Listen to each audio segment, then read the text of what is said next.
Different cultures around the world are able to do great things, but before they can do those great things, they have to worry about where the next meal is coming from. American, Asian, and African cultures differ in many ways, and it is largely due to their differing agricultural practices. Here in America, we don't have to worry about where our next meal is coming from, but in other countries, that's just not the case. According to the American Farm Bureau Federation, only 2% of Americans are directly related to agricultural practices. That means that the other 98% of America don't have to worry about producing food. This is largely due to the industrialization of our agricultural practices, with large machinery and large companies doing most of the work. This is often not the case in other countries. According to the Food and Agriculture Organization of the United Nations, only 62% of the Asian population are related to agricultural practices.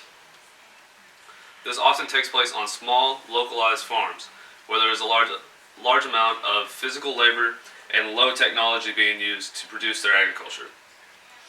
This has resulted in a more emphasis on subsistence farming instead of profit farming like here in America.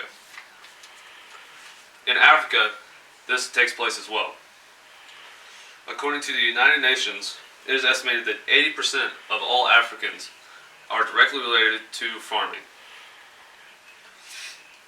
This creates an atmosphere in Africa, that one very similar to Asian, where it is a lot of low technology being used and a large amount of physical labor. This means that over 33 million Africans are directly related to farming practices. Other people around the world have to worry about where the next meal is coming from, unlike us here in America. That leads to a smaller amount of technological advances and educational advances.